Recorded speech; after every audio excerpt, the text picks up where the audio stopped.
Welcome to Stormwatch by Grey Noise Intelligence. Each week, we drop the latest info on what's happening at Grey Noise and Census, take a look at a roundup of important and timely cybersecurity topics, toss out some expert opinions, and drop the occasional conspiracy theory. On today's pod, we're talking about Microsoft's fascination with 1990s questionable sci-fi movies, possible intellectual property theft, and reneging on their newfound commitment to putting security first with their new recall feature in Windows 11. Then we take a look at the curious case of ISP router safety, or lack thereof, as we examine a malicious campaign from October of last year, and as we walk through some of the puzzling forensics of Cox Communications equipment.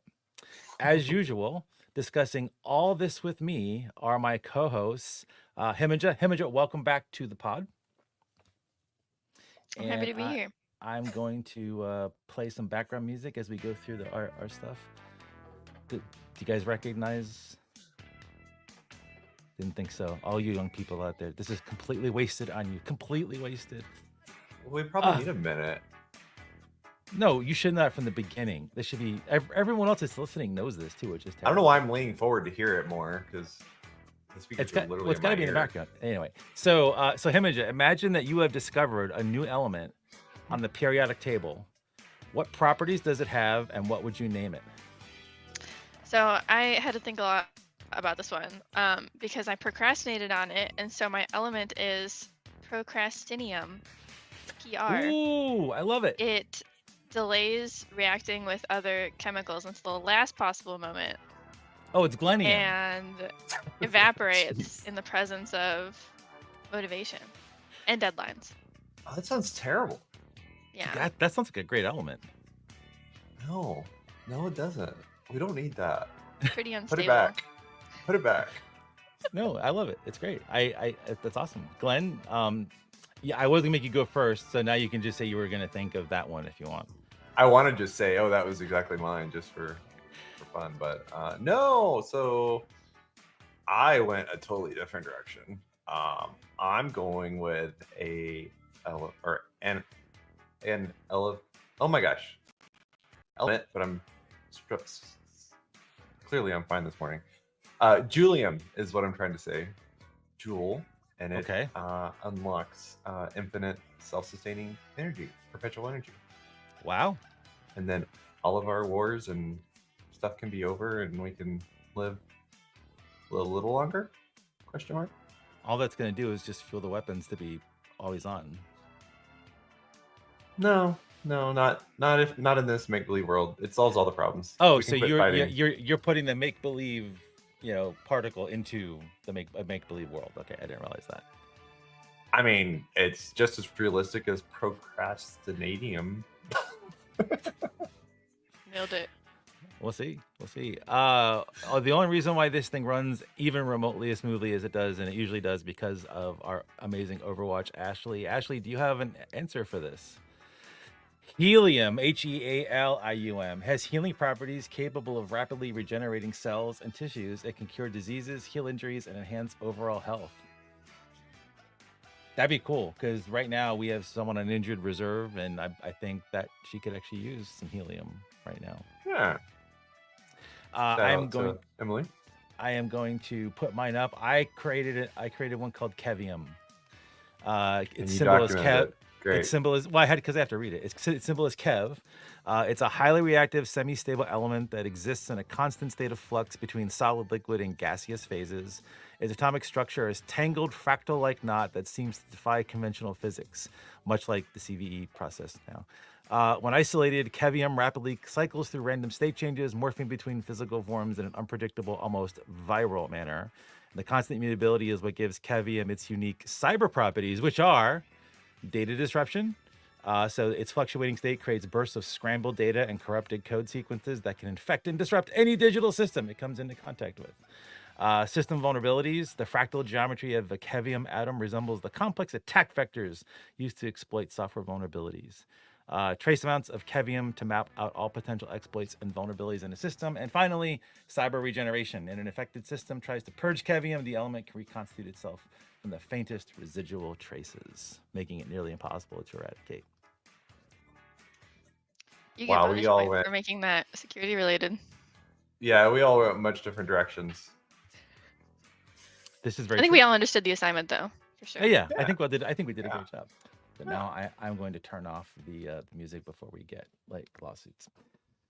Oh man. So it's Dateline 0604. We have before I'll Bob, the just year is like 42 or 3% over. yeah, it's great. Oh, I forgot to put the yeah, we're supposed to do that. I'll do that next time. Well, you'll do it next time, and then I'll do it the time after that. Yeah, programming note. We have, if I'm not mistaken, Patrick Garrity, right? From Yes, Bone from Check Bone Check. on the pod next week. In The 7 one, days. the only Patrick on the ball. I hope he And brings his beach towel. oh, better. I mean, now the thing is, I will be probably. It depends how the weather goes next Tuesday, but I will be probably listening or watching this or watching it afterwards or listening to it afterwards because I will not be here next week. So yeah, I know everyone just said excited relief, but it's good. So We're we'll going do to have a much different show next week. We don't have the adults in the room. It's gonna be Patrick, Imija, Emily, and myself, and it's gonna be great. and Overwatch and Overwatch and Overwatch. Oh, she's gonna kill me. Yeah, as well she should. See, And she's so good at her job that it just like it's so seamless. Like it just leaves the front of the mind. Yeah, which is why you're always top of mind. So Good save. And so I was just talking with Overwatch about this, and like I'm one of the worst at not liking, subscribing, commenting, sharing. So please do that for us, and if you do, I will do it for others as well too. So I'll try to be better if we all try to be better. And we're going to start off with our little cyber side chat that we all introduced at the beginning. And how would you know if someone stole your Windows 11 history of everything you've done? And this is where like I don't understand why they called it recall, because it's got to be because some exec at Microsoft loves this movie or loved the remake or loved both, that would be very bad. And if you don't know what it's this kind of the is, definition of the word, right? I mean, it is, but it just, I don't know, it seems a little, well, we'll see why they didn't maybe choose a different word in a little bit. And like privacy. If you have ooh, very good. If you have been living in a hole, you don't know what rewind is. Also maybe because it's not generally available, it's not on your Windows computer, and you don't have a Windows computer that has a AI chip that can run it all. We'll find out here that you don't need to do that too.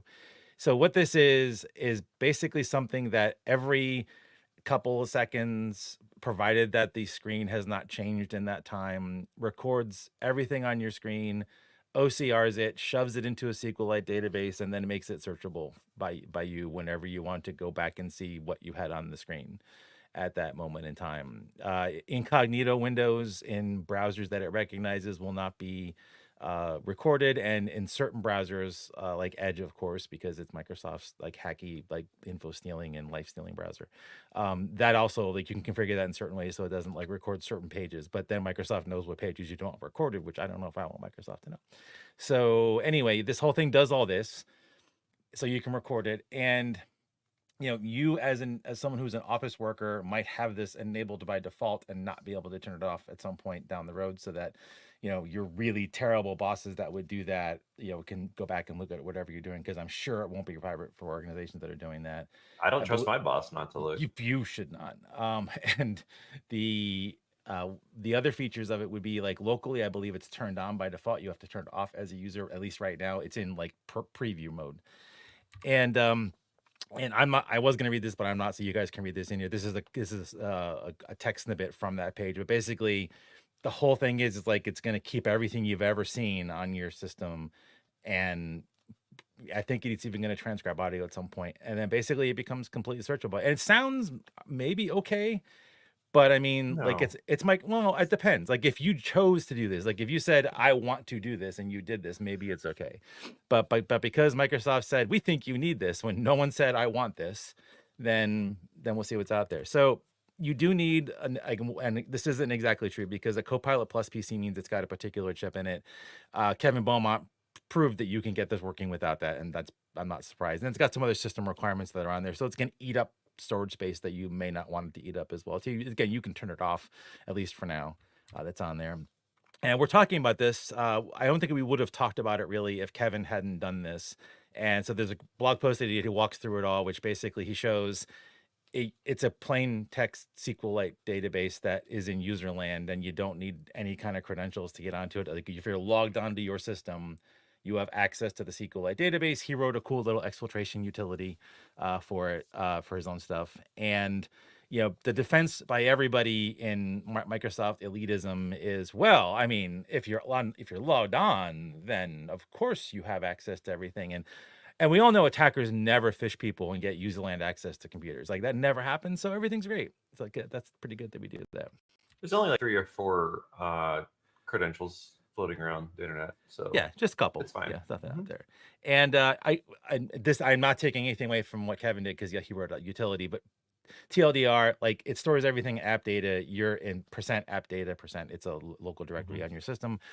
If there's a lot of stuff that goes in there, that the whole idea is like you should be able to access the data from your apps in there. Everything's put in there. Anything that is on the system in user land space gets that. It's pretty straightforward to do that. And I just want to pull up a little thing from May 3rd, 2024. It's by Satya, somebody, really a low-level employee at Microsoft. And it says, if you're faced with the trade-off between security and another priority, your answer is clear. Do security.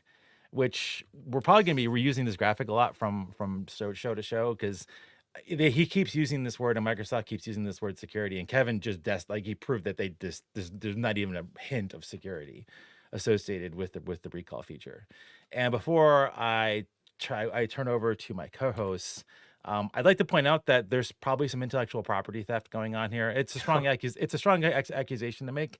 However, I use a Mac because I'm not insane, and and there's an app that's been out for a while. In 2020, it was out. It was meant to record things like Zoom calls, audio, things like that, so you could go back and search those things and look like you actually listened to the meeting or participated in the meeting. They changed in 2022. They changed up what they did, and this thing called Rewind.ai records your entire screen and all your audio and all the thing, and does exactly the same thing Microsoft does, including stored in a SQLite database. So like I'm sure Microsoft had a completely original idea here, but given the fact that like Sam Altman and really good high integrity people like Mark Andreessen and Sam Altman thought that Rewind AI was a good idea, maybe is also an indication that you don't want to ever use this technology like ever. So like I'm gonna bring down our little slide deck here, and I'm just curious. I'm gonna start with Himija. Like, have you dug into this Windows recall? Actually, first of all, are you generally a Mac user, Linux user, or Windows user? I'm a Mac person for sure, All right, and cool. probably So will be for eternity. awesome. So you're not gonna Especially ever now. yeah, especially Especially now. So you had no reason to dig into Rewind except for this show. And like when you dug into it, what were your impressions of it or Kevin's post on it? So I think my first question was, why would anybody want this? Which again is probably because I'm not the target audience, right? And that my next question then was like, if I don't want this and most of the people I'm talking to do not want this, then why did they enable it by default? Like I think it honestly would have been fine. Like security snafu was aside, like if they had just had it as an opt-in feature, but the fact that it's enabled by default, and I'm just thinking like what if this was happening and I had no idea, and then you just find this like giant folder of like how much load would this take if it's constantly it said Yeah. like every few seconds in the background. Well, that's one reason why they highly, or I think by default you have to like, I think Kevin configured some things to get around like the check for the chip, but that chip is supposed to make this processing a lot less CPU intensive. Like it's a special custom AI processor that Microsoft is putting on all of its new stuff and requesting to be put on all new Windows PCs. Yeah, it just makes me wonder like why do they want this data to be captured? I Right. don't know. I think to make up some reason why everyone needs AI, because no one really kind of needs AI. Like a hype feature. Yeah. So I think, I mean, I know that there's clearly a market for this type of monitoring software. You see it in schools, you see it in corporate environments. So my assumption is the original like root of the idea is probably to make another feature that makes Microsoft more money and keeps money from going to essentially a competitor in this space, like for asset monitoring or employee monitoring, actually. But there's a lot of, like Bob, as you were outlining that, there's a lot of, you can configure it to not, you can configure it to whatever. So it's, I agree with Himija, like the default access or the default enablement and utilization of it is the most disturbing part. I think more than the fact that this exists, because there's probably, yeah, there's a small group of folks that want it or use it or need it or require it, whatever, maybe financial institutions, I don't know. But this gets into one, like, what does the employee have to know? There's always the no expectation of privacy on login banners and all that, but like no one reads that. So anything that's this specific really needs to be clearly communicated to employees that this is happening. Beyond that, though, I can say who is very happy about this, and that will be attackers who do get access to the endpoint in some fashion, or the database actually, because there's no such thing as a remote, or remote access vulnerability. And then also incident responders, they'd love to have this, right? Like if the asset was compromised, now, not a lot of that happens through like visually, so I'm not sure like what it captures from the process level, but perhaps maybe a physical compromise or asset stolen, and then you can review, like there are some interesting use cases for good on this, but I cannot convince myself that the pros outweigh the cons, especially from a privacy standpoint. An unencrypted database, like, also you're having to spend how much more in hardware, like excluding Kevin Hacking, Beaumont's yeah, research. yeah. Like you're spending a lot of money, more money up front, and I assume the feature will only demand more and more, and then you're paying all that to lower your privacy and expose yourself to like how many people just go pay their water bill or something at work, right? Like it's a quick task or whatever, but that's going to expose some personal information, and so it's just really alarming. It really is. Now, what's interesting is a friend of the show, like almost joins every time. Sam, thank you. Sam loves the idea of searching their own things, and I'm not gonna disagree. Like I deliberately shove stuff into a knowledge app. I don't use Notion or whatever. I use my own, but like people use Notion and Obsidian and a bunch of other ones. Like put knowledge into there and let it store those things, and you can password protect that and only have it open for so long and all that kind of stuff on there versus the auto do that. So like that's one of the ones I don't know if I need the system to auto do this. And we also have Secura, who's been also a regular contributor. Thank you for joining again. And I love the idea as an alternative to note taking, but the ability to turn on off would be nice. Never on the bad girl. Yeah. So yeah, never Like on hopefully, yeah, and exactly. I didn't see this. Like I didn't look at it visually enough. I was just reading about it. But does it have any indicators? So like, on iOS, Mac OS, etc., there's a dot here or a light or something that shows like when activity is happening, or like right now as we're recording, there's a green microphone icon on the status bar. Like, is there going to be some sort of visual indicator when you're using a PC that has this? Like, what about a public library machine, right, or something like that? Like, Yeah, that was mentioned. That's really great to note, Gun, because that was noted in a couple other places. What is this going to do in public spaces that don't understand that this is a hotel feature? business lobby, print your Oh, no one ticket uses thing. no one uses those, right? Please, They have to. what? Well, they have to because they have to print some random form to mail a thing to FedEx or something, right? Like it's just, oh, it's too much. Terrifying.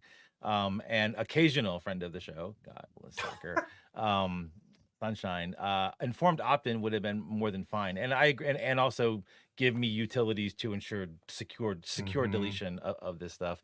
That's a lot of burden on folks. Like I'm gonna be a little bit mean to some of the younger folks. Younger folks don't even know what a file system is anymore. And I'm not exaggerating that. I talk to a lot Sure. of professors and they don't. So let alone like a utility to secure delete stuff in a file system. So like I have no idea how that's actually going to work either. Oh my gosh, you delete something and then it goes into the recycle bin for 30 days. Yeah. So the one nice thing I will say about this feature is that the one nice thing is they do not send it to some central thing for processing, which is one reason why it does need that local A processor. It does you do need, it does all local AI, for at least for now, it does all local Mhm. AI processing on the device. So that's the one nice thing. And the other thing I will note is that we are making a lot of fun of them. And Kevin did a really good technical, just like, slash down on them. And it's not GA yet. So they might make changes, Yeah. but they're so desperate to figure out a way to make money off of AI that I don't know if they're going to do anything decent to make this not be a thing. Like if this would have come out on April 1st, I would have been like, "Huh, that's a good one." Like, I this think is so wild. didn't Nvidia do that like years ago, like in 2017, as an April Fool's joke? They did something about having a special AI processor that would, if I'm not mistaken, Oh, they I don't did that a know. while back. So it's pretty funny. And just one more thing from Sam, because it's very articulate. I agree with the automatic concerns. It's incredibly dangerous unless opt-in only, and deletion is Mhm. important to do, right? So that's just like the copy to clipboard for passwords, like all the good, like really good things to note on there. It's just crazy. I don't really get this. No one asked, and as Himaja, you said it up front first, and which I think is probably the most paramount. Nobody asked for this. Like there wasn't no one beat down Microsoft's door for this. Just some product manager who's going to get some bonus because they did something with AI is now like it's going to shove stuff on a bunch of Windows 11 people. It's great. I do want a It sticker feels made like now a that just hackathon says. project. Ooh, brutal. I Like just someone want a was sticker like, that says. let's see what cool things we can make. Sorry, Glenn, I'm interrupting you. It's all right. Yeah, I just want a sticker that says "Do security." Yeah. Like that's it. Yeah. So we will move on quickly to Cyber Spotlight, and we are using the platform stuff, so it's PDF, and the whole Good Omens GIF is now not there, and I feel really sad about that, and I need to figure that out for next time. You need to figure out However, how to put a GIF in a PDF. no, I need to have a separate window up, a separate Okay. thing to share for that, or have this All in a right. different thing to share it.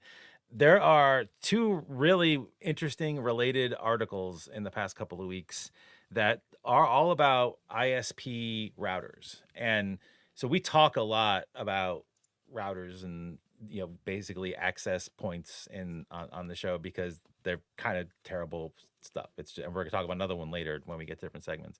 And the ISP stuff is something we don't normally just focus in on because generally speaking, they're not, and I'm being really generous here, they're generally not horribly configured.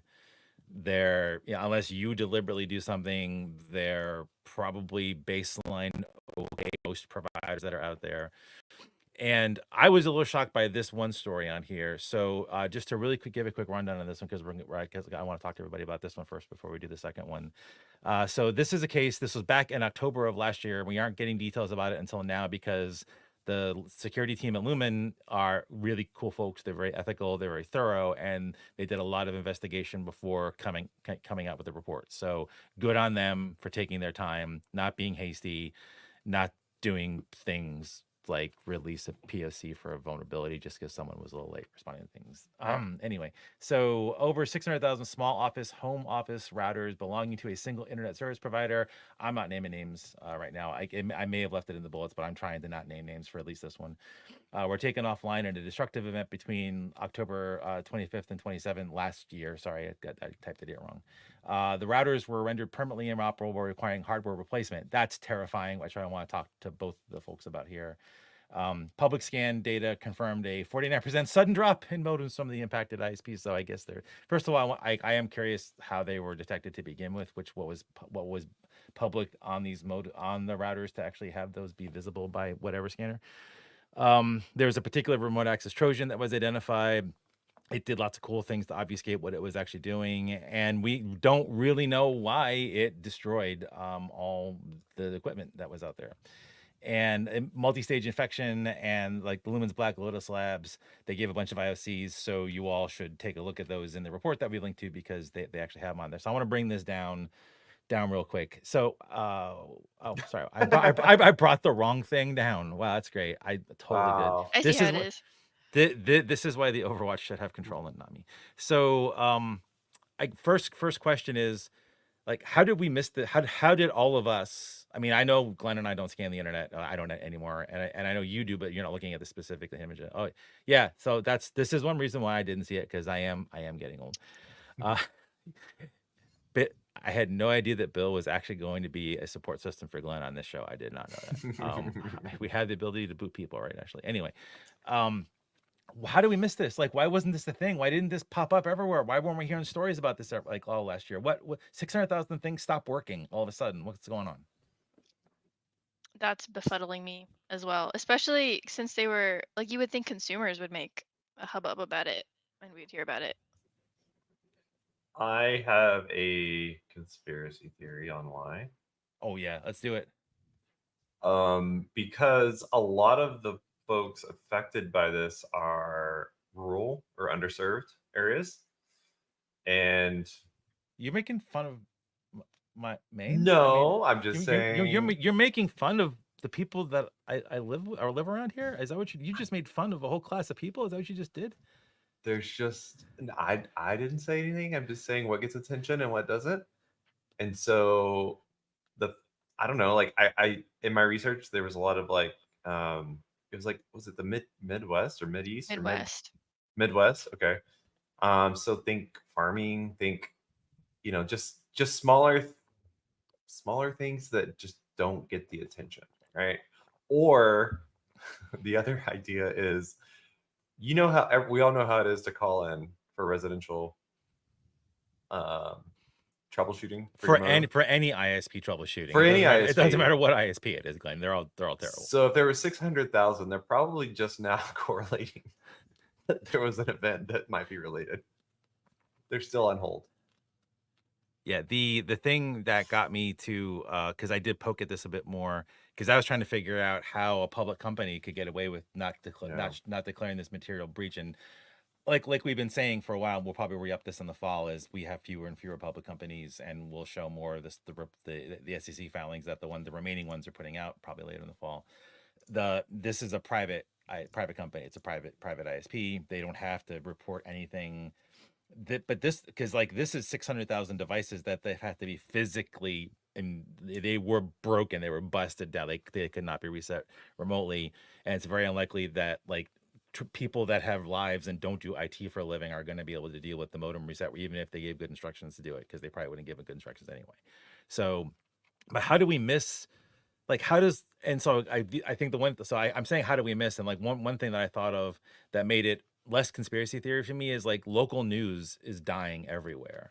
So if like in a lot of the and the US, for the folks that are not US listeners, you probably hear this a lot from folks in the US, or at least occasionally. Most communities are stuck with one provider because there's lock-in, because grift, because all that kind of stuff that happens everywhere. Like where late stage capitalism really sucks. And so literally everybody in that town probably had their routers just go out. And if there was a local news, including like healthcare providers, small healthcare providers, and sheriff and police and everything. Yeah, exactly. Yeah, we talk about kind of like home routers, but it can also be a small router that is providing, dentist office and whatever, like small critical services to communities. Yeah, and schools too. Like these rural schools need to have internet access, and this probably caused a lot of problems there too. So the demise of local news probably contributed to no one hearing about this in any big way in October. I mean, I know lots of things were happening in October of last year through now too. So there are lots of things that probably wouldn't have made it into the news because of some big global events. But the reality is, like, there's a lot of things that caused this to not be seen. And I don't know about you, between both of these two stories, the one we're going to get to in a second, I am gravely concerned for the state of the resilience in just basic ISP stuff now. And it's even worse with the next story, I think. But like, do we stand a chance if a well-resourced nation state decided to do something now? Like, my confidence has been shaken a lot more than it ever has in the fundamental ability to get stuff done over the internet in the US if someone said, let's just take the US out now. Well, we spend a lot of thought on the fact that when we talk about telecom attacks, we naturally think that these attacks are happening within the physical spaces or control of an ISP or a telecom service provider. But these routers, excuse me, are extensions of those networks that have to come into your home. Like, that's just the nature of how the service works. And often, like myself included, have one choice for a provider. That one choice provides one router to basically, be the middleware between their network and my home network. So like up until that point, that line, like I have no control. I have no visibility. I have no control over what happens. The ISP, obviously has, because like I have a phone app that can tell me what my speeds are and if my internet's down, where it's down, which is kind of nice. But so there's not a lot that or anything that people can even do about this, right? And then to see this attack and look at it from the aspect of this was unsigned firmware that was uploaded that destroyed the devices. So not only is there a vulnerability that allowed this to happen, but then it took unsigned firmware that had malware. Like it just like there's many layers here. Again, like most incidents, where any single security best practice or application best practice could have helped mitigate. And so there's several failures along this route, and that's concerning. Yeah. So actually, Himage, I guess a question to you, because I'm not talking about the specific company or anything. Like how often do you all see just like ISP routers in general? So not talking a particular company, like being able to be fingerprinted, like exposing services to the internet. Is that something that's, because I thought that was getting better, but it sounds like it may not have been getting better. I was just thinking about that. Yeah, we see like Soho routers on the internet all the time, exposed on the public internet all the time. But here's the thing, like at first I thought it was simple as like, oh, take it offline. But I feel like Soho routers are not just used by those intended organizations anymore. Like there are definitely also enterprise organizations who are using these. And it's weird. It's like who do these belong to is not an easy question to answer. And so when it comes to the question of like should these be exposed online, I don't know. Um a lot of the users think that they need to be to Hmm. to ensure, like if it's like a hospital router, maybe it's more important that it's always accessible versus being Oh, properly gotcha. configured. But for the ones that are like the ones that we're talking about here, yeah, we see them all the time, which is why I think we didn't really see this, uh and why, like we would not have expected to see this, which is why we didn't even monitor it. Like you don't see drops of, if the numbers are true, like 49%. That's not normal. And it's kind of interesting also to correlate some recent events, right? So this was in October. We do know that several countries at war use attacks like this to disrupt, their opponent. But then look back at this year, we've had, end of April, we did a show where we were talking about residential proxies. Akka had a article about like seeing so many stuff, credential attacks from these residential IPs. Yeah. So you can really see how clearly, there's no monitoring on a home IP or a home router and the traffic, unless you're like one of us, a nerd like us. But it's such a valuable space to an attacker to have 600,000 IPs online to get around any kind of throttling or limitations or whatever to do whatever they want to do. And how long until someone notices? Like it's going to go on until it's working. So why brick them, I guess, is my second question then, because this was It the was probably an deliberate. accident. You think you no, you seriously think like your guess is accident? I would my strong thought would be, yeah, the bricking is accidental. Otherwise, because the industry has the attackers have kind of moved on from just disabling services. Now they want money, right? So you don't see like someone encrypted doing ransomware only saying, give us money or we won't give you a key. They say, we took your data, then we encrypted it, Yeah. so give us money no matter what. So in this case, like I just don't think that bricking it was part of the plan. I think that was an accident. And I don't know, maybe there's a aspect where bricking it was done later on as a way to kill it. Maybe it was done by that. I'm being very Right. like liberal here with my thoughts, but yeah, I can't imagine that bricking was like the plan A. for something like this. That's a lot of IPs. Like that would be very valuable to someone. The one thing I can sort of commit to is, so right now we're in the middle of a major push to whole new stuff going on internally. So we can't actually take time to go dig into the IP addresses from October of last year in this CIDR network to see what we were seeing before or previous, to see what was going on there. So I'm not talking the ICs, I'm just talking like the actual CIDRs and IPs that these things belong to. But we can probably do a cross reference of that from like before October of last year to earlier in the year and see if we were seeing anything weird coming out of these networks later on after we get the app push out. And if we do, we will report back. We'll report back either way, but hopefully it's report back with, hopefully report back with, I got to stop that. Like, I don't want to find anything. I want this to be as benign as possible, but it'd be cooler if we found one, but cooler is not necessarily good either. So you just have to inverse what Bob says pretty much all the time because he just wants the data. So yeah, I really only care about the data. So this I'm gonna walk and ask questions to the blog post. I would normally not keep the thing up the whole time, but I want to walk through it because this is a wild story. And it's by Sam Curry, who's been like in cyber for a very, very, very long time. And it was the whole thing starts off with 2 years ago. So it's like, okay, we're talking history again. Great. So almost a year ago for the one, and now this. And was doing just something weird on his home network, spinning up an IDRS box to have traffic get out. And like he was sending a regular old HTTP traffic out, not HTTPS traffic out, HTTP unencrypted traffic out. And here's where I hear Emily's voice going, aha, so you do care about SSL after all. So I was expecting, I'm a little glad you're not. Yeah, I heard I missed a little. A little spicy last week. We were a little spicy last week. It was pretty good. I mean, Emily's completely wrong, but that's fine. So I'm gonna get so hurt for that in 2 weeks.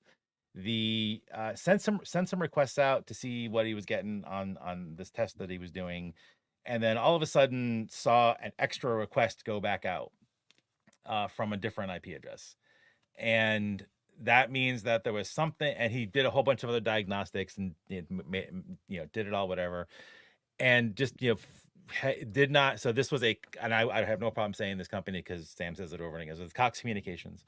And it's one of the routers that they manage for his home. And the deal here is like there was a different IP address that was repeating the exact same request that he was sending out to the same destination that he was sending out. So there was something on the router doing interception and having it go out. And this was anyone that has like stuff that you don't own and manage and buy yourself, if you do something with that and you manage to brick it or something like that, or just violate the warranty, like, Cox and other folks can do bad things to you if you do that. So Sam did not do that.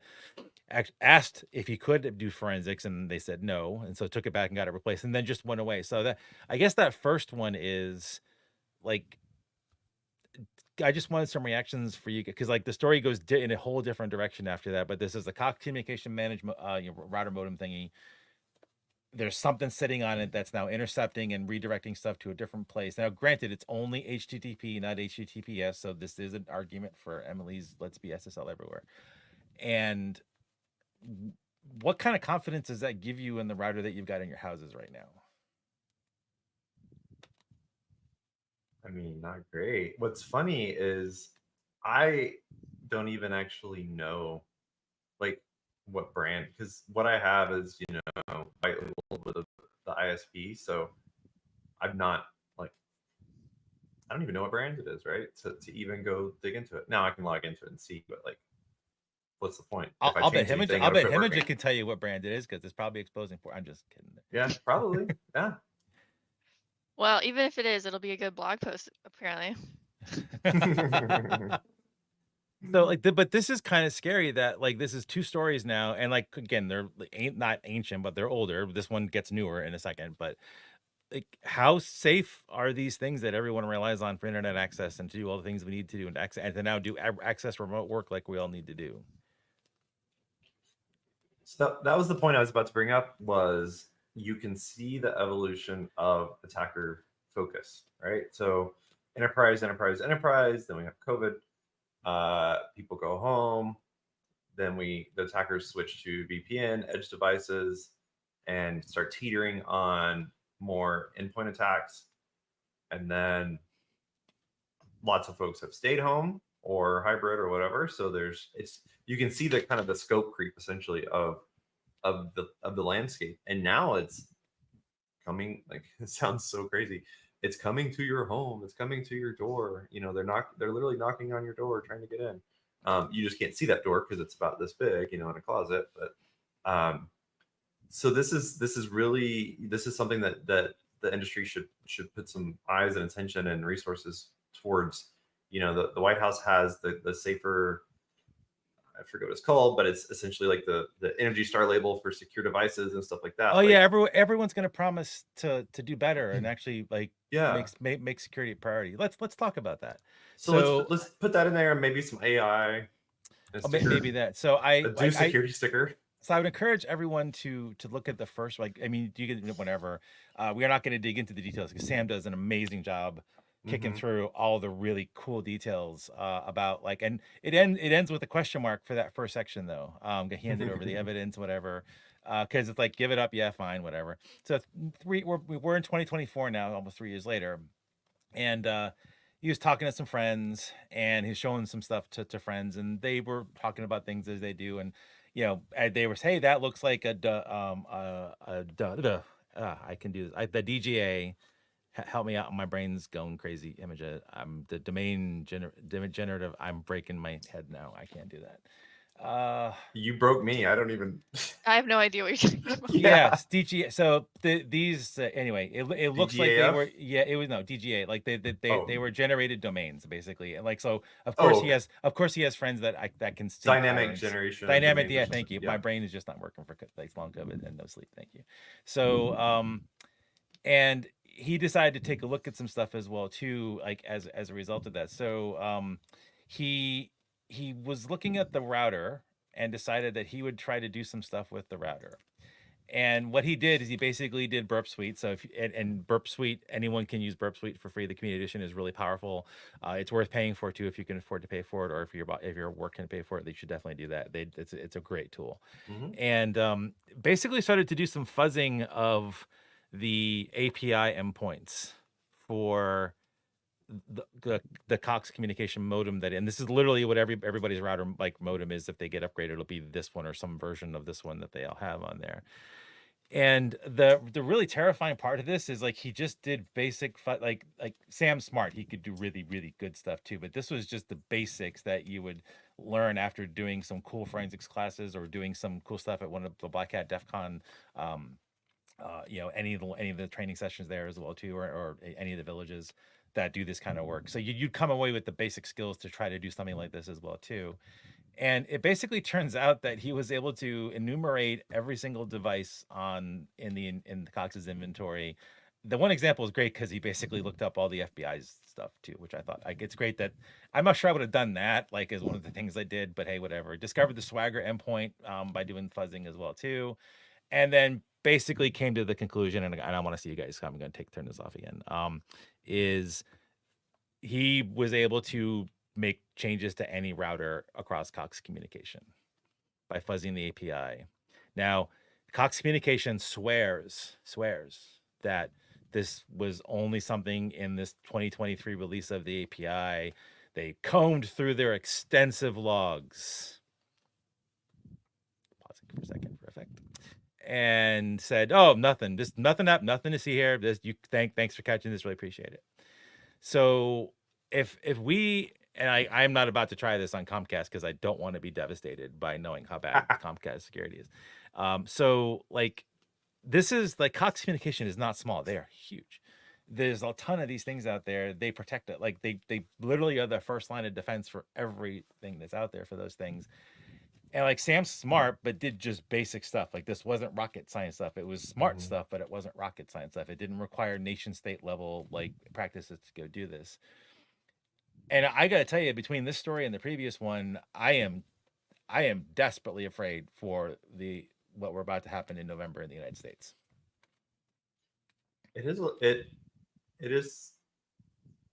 legit thought that. I mean, you say a lot of crazy things, but I don't think that's one of them. I gotta I, believe I this is. I gotta believe this is Emily, by the way, because I also got this. So this has got to be Emily, just snarking on us from remote. This is cool. if not, they're channeling her. Yeah. Yeah, it's really interesting. Like, so what's going to force change here, right? Like, how do we affect change here? What can we Well, do? I mean, so I am going to snark a bit. Like you know that every ISP is going to either force whatever the white box they're doing it from, or they're just going to slap a sticker on saying, we are Security Star compliant, Gov. Look at us, because we will do whatever you tell us to do, executive order people. Look how great we are, because you want to be secure. We did. They're as secure as Microsoft claimed recall was, right? I mean, that's kind of what it is now.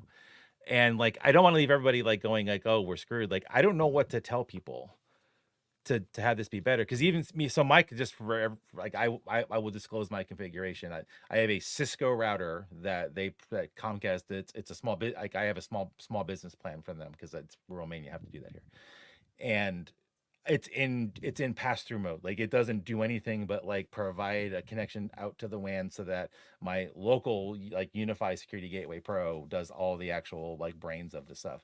But that doesn't mean that they can't configure it remotely. Right. Yeah. Right. So like, I'm not any safer than anybody else, even though I run my own thing and do a pass-through mode for those things. If there's a natural flaw in there, that's crazy. So actually this, and so Sunshine, is this an old nickname for Bill?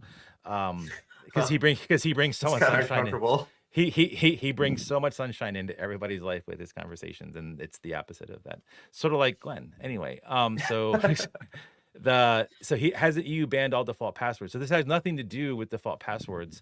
There's actually a protocol, and Sam goes into it a little bit, so I won't steal Sam's thunder. If only it were default passwords, to be honest. Yeah. Like this one is basically just over the cable network. I can do whatever I want to, kind of no passwords thing. That means you do have to have some access to the configuration point for those. But yeah, yes, he is a bright ray of delight to me. That's what Bill is.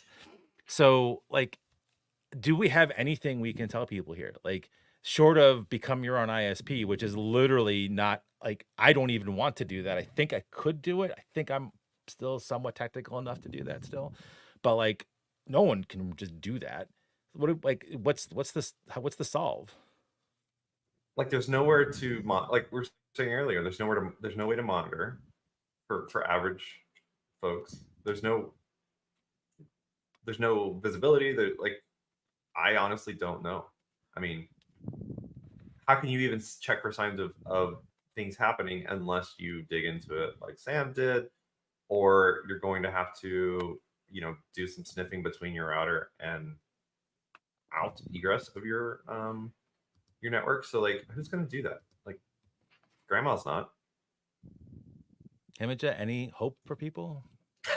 I think this is kind of reminding me of one of the first reasons I got into security in the first place, is because I thought that like the internet is something everyone uses and no one knows how it works. It's like the biggest black box that I see.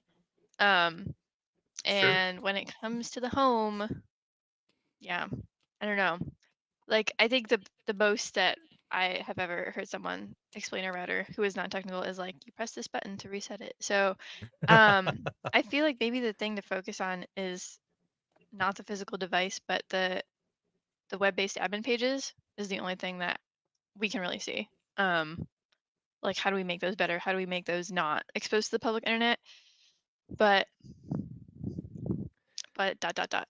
Yeah, so we have two now documented instances of what I will call gross negligence by two ISPs. It's me saying large that. scale. Yeah, large scale. It's me saying that. I'm not saying anyone else that is here saying that. So we have to rely yet again on Senator Wyden in the U.S. to hold hearings to probably call executives up so they can lie. I mean, I don't understand. Like, I just don't know what to do here. Yeah, and Sam's, like, to Sam's point, like I think Sam Sanderson's point, Sam Curry, like, stumbled on this, like, wasn't trying to find this, wasn't deliberately trying to hack Cox Communications, was just curious, and it's terrible. So I don't know, like, things seem to be fundamentally broken, and I don't know what to do about it. I guess there's a market for a pre-modem firewall that has to be admin through Bluetooth No, we can't do. No, we're gonna. So everyone's gonna find out in a couple months why you can't even do that. I Thanks to know. Remy. Thanks to Remy. Thanks to planting Remy. the seed. Yeah, thanks to Remy, you're gonna find out that the Bluetooth thing probably not a good idea either. Just a Bluetooth admin of your local device. Yeah, probably not a good thing. I wonder how. And this is just the thing I don't know enough about, but I wonder what or if anything changes as we think about the architecture switch from the traditional cable, DSL, fiber, physical ISP providers, and then like the 5G, like Verizon, T-Mobile and stuff are rolling out the home 5G routers. I'm curious, like my mind wants to go to a place that says there's going to be more controls on the 5G thing just because they need to be able to have that capability for wireless networks, but I don't know. Or does it get worse? Does this problem get worse in that aspect? Yeah, and for a lot of us out here, like our ability, and I say out here, I'm in rural Maine. Like our ability to do the 5G router is actually not the 5G router, but it's Comcast having the 5G backup. And Bill mentioned something that is one of the things he was talking about there too. So it's harder for us to actually get that. So it's not great. I'm just glad you didn't say Starlink because like I doubt they care at all about anything safety related. So it is really cool though. Yes, it's great having the sky polluted and astronomy having to completely change tactics. Yeah, ignore all the bad part. It's just cool that you could have internet literally. I am used to that every annual review for somebody. So we will add this to the stage.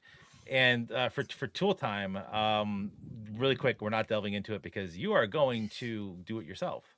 cybersectools.com. It is by a consultancy, and they do have our partner Census featured well. There's like 3 Census different tools, including the Census main thing in there. Overwatch, we probably need to like submit the form to add gray noise because they seem to have overlooked this. So I'm being very kind to them because they were nice to put enough one. I've heard of Census. Yeah, there's something. Yeah, a little bit. I mean, I don't know. I think we're as cool. Maybe a little less cool. Shameless self-promotion time. Before we do the shameless self-promotion time, I have to introduce the shameless self-promotion time.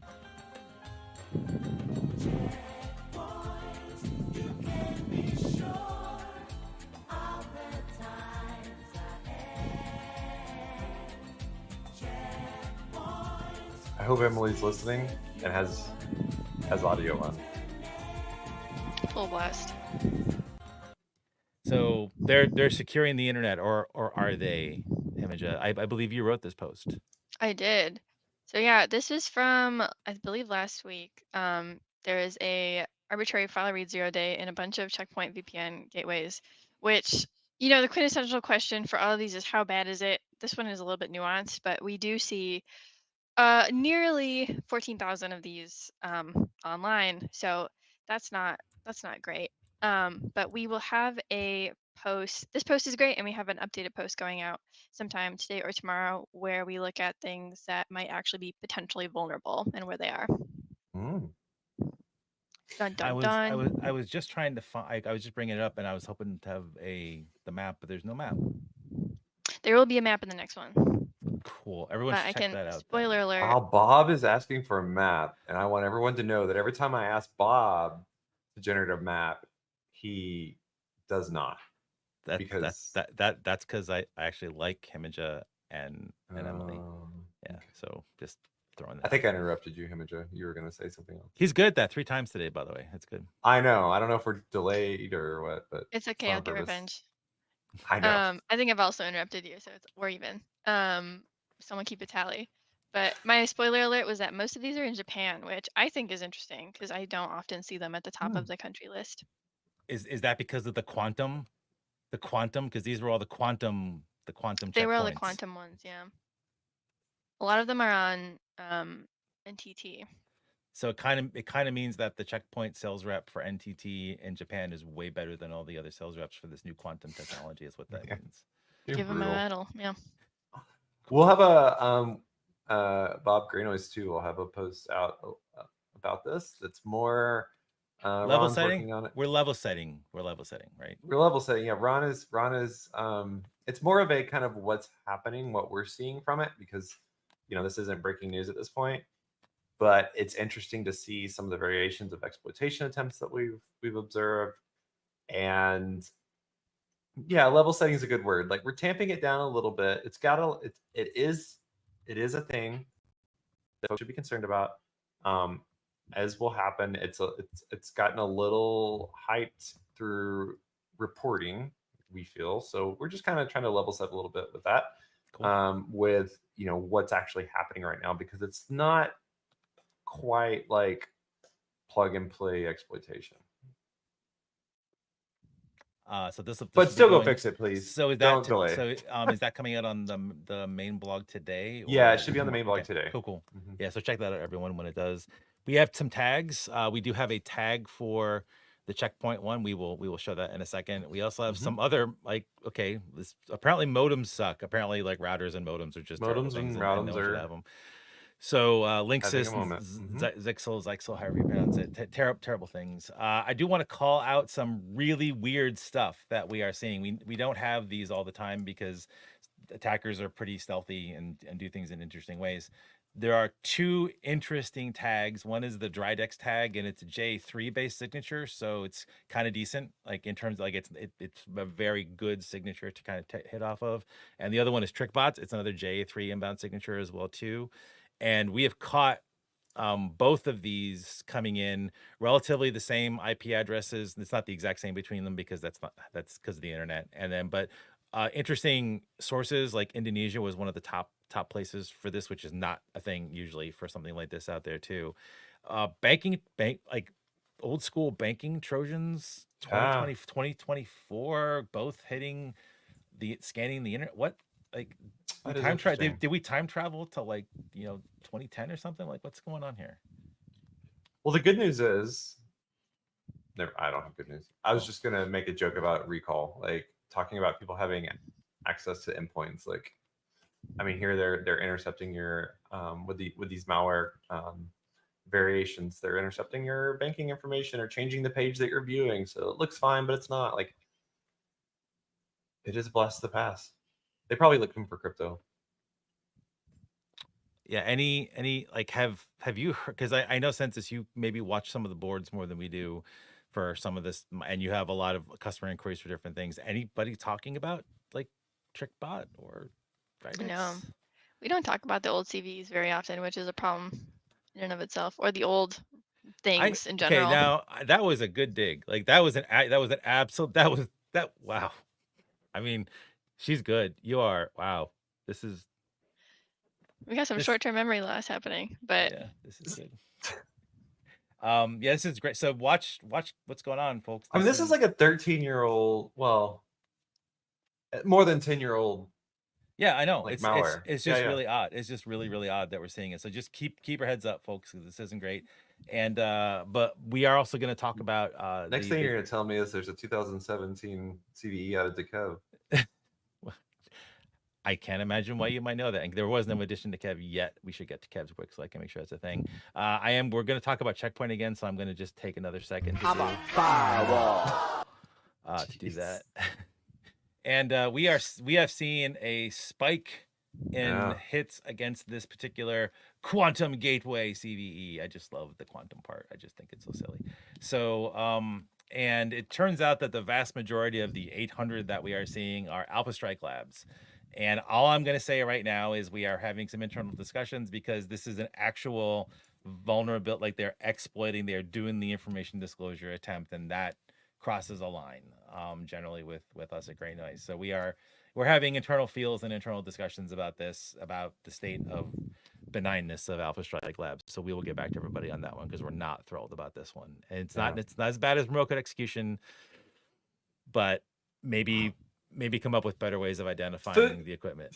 Food for thought for organizations, like in this, not in the scanning space, but like in the what decisions do I make to protect myself? Like in this aspect, like even though the exploitation may be intentional, if it's still doing undesired, unintended things to an endpoint, it's exploitation, which is malicious. So like that's where we're having that debate internally of like how to define this, because I think organizations, the rules and reporting standards don't always delineate like, oh, it was exploited by a third party who doesn't have access, but it's fine because they were looking for it.